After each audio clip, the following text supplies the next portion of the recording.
hello and welcome to yet another installment of What Would Will and Justin Do? I'm Justin. And I'm Will. And here we are in April. We've had a lot going on, so this is going to be probably a shorter podcast. Let's hope, at least. Yeah, let's hope so. We'll see what happens. I've said that before, right? Yeah, exactly, yeah. I've been out on paternity leave. Yep. Will's had a lot going on in life, so we're going to try to keep this a bit short. We know you have a lot going on this time of the semester as well. So what's new, Justin? All right, so Will and I recently had a wonderful opportunity with Schoology, and they contacted us and wanted to know what were we doing to bring faculty on in their use of Schoology, to help them grow in their use of Schoology as well over time. And because of your hard work, because of your willingness to engage, especially as a community, and where you're asking questions and answering each other's questions, even before our office does, which is wonderful. We love that. That's great. You have given us a platform to speak to a very broad audience, and so Schoology had Will and I on for a webinar, about an hour long, and we'll post a link here for you. Excellent. You can view it if you'd like, and they're going to be using this for their marketing. And their big statement they kept saying to us is, "Don't tell us about Schoology. Tell us about Lancaster Bible College and how we're educating." It was about us, really, because there's reason for Schoology to spend some time on that marketing shtick and how marketing. But this time around, they just really want to know, how are we working with you? How are the faculty improving their learning and teaching experiences at LBC? And it was a really good conversation because the person who was even leading the conversation, Adam Larson, he's an educator previously, and that's what his role is at Schoology. He's the I think administrator, director of learning and initiatives at Schoology. So really cool just to have that conversation. Yeah, so in a broad sense, it may not directly apply, to something you might really be interested in, but we definitely wanted to highlight it to say, because of your efforts and partnering with us in using Schoology, God is giving LBC a massive platform. Yeah. So a lot of K-12 and higher education people will be viewing this and hearing about LBC and hearing about the things we're doing, and so we're just quite excited about that, and we want to thank you for that. Cool part about all that too is I think it bleeds right along into our next topic with the Scoop about how we're trying to look at community at LBC and in the eCampus.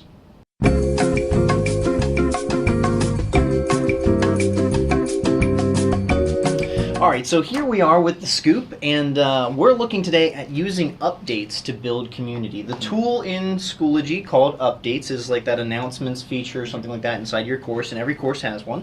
We're going to look at 5 strategies for how to use updates to build community. So the first strategy, video updates. I'm going to bring back that idea of snapcasting, right? Snapchat is those small bursts. Podcasting is, taking some content for lecture or learning purposes. So we're going to mix that in the middle. Put out video updates to your students where you kind of get those mini lectures going for them. 30 seconds, give them a little bit of content on your topic area, Bible theology, social work, WPA maybe, right? Maybe one of these. There kind you of go. a selfie cam if you want. A little Snapcast. Yeah. I like it, right? And that's going to be helpful just to connect them throughout the week. And besides the snapcasting, the benefit here is they can use their phones or their computers with the camera just to make those videos. It doesn't require this studio. Very easy to do. And it's a very powerful way to express your instructor presence, especially in an online classroom. It really helps those students connect. Now, that's one of 5 strategies. What's the next one, Justin? All right, so the next one is using prayer requests. And these are a great way to manage your time in your face-to-face class by having students post prayer requests and the updates before you come to class. And then you can pray as soon as you want to get started. As well, think about your graduate courses that don't meet very often, your blended courses, or your fully online courses. One of the things I've started doing in my online course is where in the very first week I have them post a prayer request that we can all pray for over the next 6 weeks. And then in my weekly update video, when I talk about other things related to the class, I start out by praying on video for them. And while that was a little weird for me at first, it's one thing we can do to try to establish community, and that I do care about my students, and I do care to disciple them, and that they're, And if I heard you right there, so your second strategy, prayer requests, actually uses our first strategy, video updates. You're right. I like that, right? So that's rolling right along into this idea of spiritual discipleship and spiritual information, right? We're discipling our students digitally. Let's build that into an area, though, of content study. The third strategy is sharing additional informal resources. So do you have a current event that's recently come out that's relevant to your topic area, right? Maybe we just found these new scripts of the manuscript, of the Bible text. There you go. You got something to reference for your Old Testament studies. Maybe you've got some information about a worship service that's recently going on that's really changing how people look at worship. That could be relevant for your WPA courses, right? So really easy just to put up an article using the updates for your students to reference, and it kind of brings them outside of the physical classroom and engages them throughout the week. The flip side, of course, with your online classroom is it says, hey, by the way, I'm here for this topic area, not just for grading or being a facilitator. I'm here to instruct you. And so while you're going through this online education process, here's some current touch points that might refresh the topic. I think it certainly illustrates to the students that you're invested in their success, and Definitely. that you really are there as an expert to help them, going beyond what's static in the course, what's been handed to you sometimes for an online course. Building on that is having students post. And this can look a couple different ways, but let them communicate. The default setting in Schoology that we've created here is that students can post those updates. And so sometimes this is informal. Sometimes they found a funny YouTube video that does relate to your course. That's a wonderful opportunity to laugh together and to build community. Yep. And one of my online courses actually require that students post. They find current events related to our course concepts, and I grab one of those and we discuss it in discussion forum. It shows value that we're grabbing somebody else's contribution and talking about it. But what I found was really exciting is that some of the students then continue to go above and beyond and find videos, articles that were related, and it showed that they were caring about not only their own understanding, but their interactions with me as the professor and with their classmates, and they were kind of having a felt responsibility to contribute to this community. That sounds like what you'd probably do if someone shared something in class. Exactly. What a novelty, right? Yeah. We can kind of replicate that experience. So strategy number 5, right? We've equipped our students in many ways now. Let's send them out to report from the field. They have a real world around them. Our online students, blended and supplemental or face-to-face students, they have a real world that is outside with plenty of things to analyze, investigate, get into trouble with, challenge, wrestle with, right? Let's take advantage of that. So use the updates as a tool where they can engage their world around them in your topic area. The idea that I kind of had for this is, say you're in a worship and performing arts situation, maybe you're, again, analyzing some dynamic of worship or how worship services work. Have your students in your class all report through the updates how worship goes at their church. Say on Sunday, while you're at worship, maybe take some notes on the side or after service and then post them up in an update. Really great just to connect what you're learning in class to their real experiences. And that goes to a number of different levels. You can do that in social work. You can do that in Bible and theology. There's ways to do that in counseling, of course, right? So just saying, student, use what's around you to connect to the learning context itself. It can be low impact. Maybe they take their phone out, they saw a bumper sticker, or they saw a poster somewhere and it applied to class. And so take a picture of their phone and post it and share that. It can be really low impact sort of things. And so just to kind of wrap this up, one of the things I think we often talk about as really working well at LBC here on campus is our community. The students talk about that. We retain a lot of students, I think, because of that. Right. And so we're offering, this is just one feature in Schoology that can help us build community, because our online students and our graduate blended students also desire that sort of community. So we want to help you do everything we can to build community, even in these digital contexts.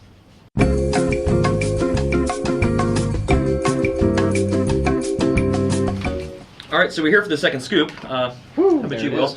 An article we recently found that we really appreciated, a blog post actually from one of our friends through Lancaster Learns, Ollie Jurion, who's the director of the Center for Teaching Excellence at Millersville. Yep. So he's local here.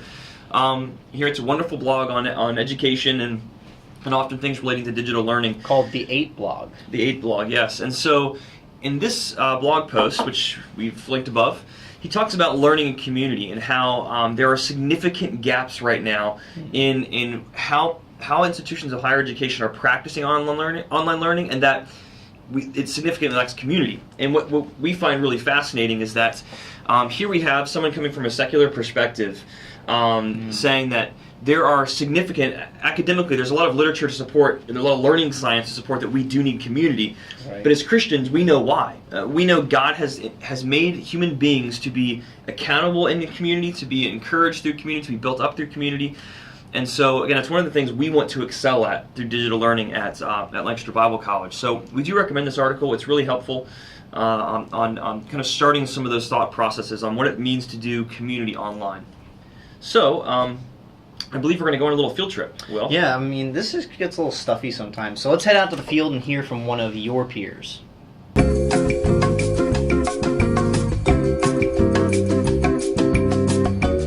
Well, welcome. We are here in the field interviewing Dr. Tim Sidebotham and to ask him a few questions and see what he has to share about his successes with the eCampus. And so, Will, what's the first question here? So one of the benefits, Tim, is that you've been here for some time, right? You've experienced both Moodle and Schoology. And so our question to you to start is, from Moodle to eCampus, how have student expectations changed for how you use the LMS as a professor?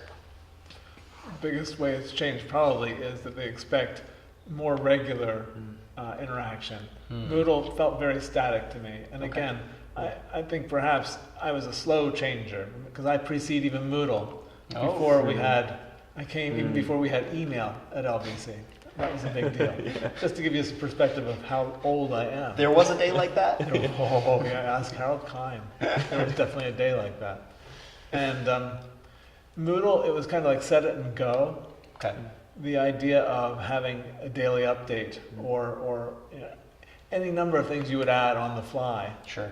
Didn't even exist. It never crossed our mind. It perhaps was something we desired, but wasn't something available to us. So I think it's definitely a more interactive event.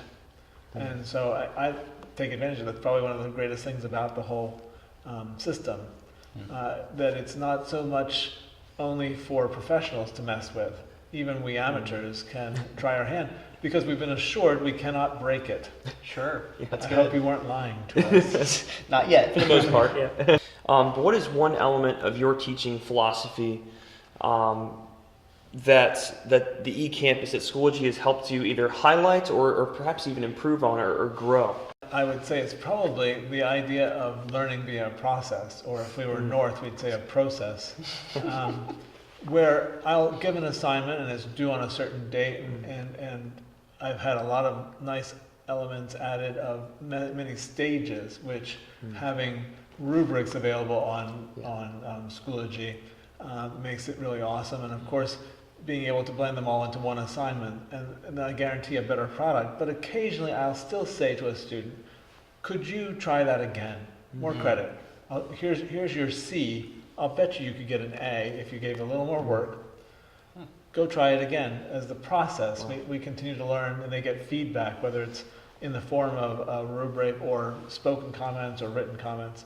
And some will and some won't. Some will say, hey, my GPA can take the hit. It's going to be your course. That galls me, of course, right? But it's just me and the computer. The computer is a great listener. Can you imagine? And the beauty of Schoology giving me the chance to follow different revisions. Cool. Revision 1, revision 2, it was in on this date, it was late, it was didn't. I can do submission comments on everything. I can track every one of those submission comments, a different rubric each time. And for those that do the work, we can change the grade and we move it up. And I think when they get out of their formal education, they'll see that as being perhaps something they need to request or require.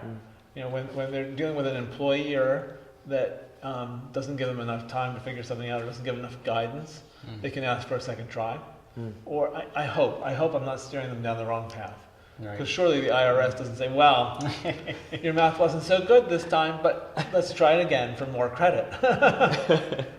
If only we could get more credit. Oh my goodness. I hope we haven't taxed you too much so far, as the IRS is wont to do, but that's not us. It's not us. Yeah. bring it down a little bit. So we've had some more of the philosophical questions. What's just your favorite tool or feature in the eCampus? Guys, I would go absolutely stark raving crazy over updates. Updates? That used to be my favorite tool for spurring on classroom conversation. I teach with my iPad on my lap, and giving an update. Maybe I put a video on with an update saying, so tell me about this video. What are you hearing that represents the Baroque era? Or how would you do this? How would you do that? And then I have their responses right there, and it's really easy to spot. And then talk to them individually in the class and say, you said such and such. Because I'm not asking them to reply to each other, I'm just asking them to reply to me. Yeah. And then we talk about that, and we involve everybody's communication, but it gives them a starting point. They don't have to initiate the conversation out loud, where it seems more scary. Hey, we're glad to hear about that. And frankly, when can you start? Because it sounds like you could have our jobs. Oh, Yeah, sign 'em You've up. got the ideas, you're cultivating it all. We share. Oh, sure. Right? Okay, Yeah. collaborate. I give credit to you guys when I say, okay, this is what you're going to do. And because they're excited, they don't have to come to this stupid classroom anymore. Sure. Yeah. You know, during finals week. They can take it all. Now, can they forget to take the exam? Yes. It doesn't matter how many times I remind, and put up reminders, and set up, you know, their calendar is set up so it has to remind them. Right. And somebody invariably during spring break will say, I forgot. Fortunately, y'all taught me how to unsubmit Sure. and all that. Give them that chance. Guys, just having you there, Excellent. whether email, I don't call any of you guys, call, let's call it. Do you use a phone? To email you. That's great. That's been a great resource as well. Awesome. Absolutely. Well, thank you so much. And this has been an interview from the field. So we're going to head back into the studio, wrap things up for the day, and catch us there.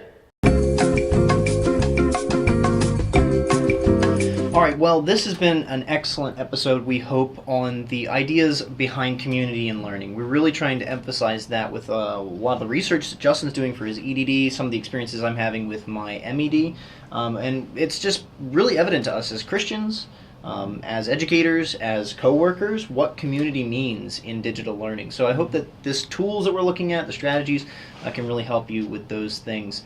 Again, thank you as always. We hope that you've been able to join us in this a little bit of community. Make sure to catch us on Twitter @Willingworthy and Justin Harbin. we'll be with you next month.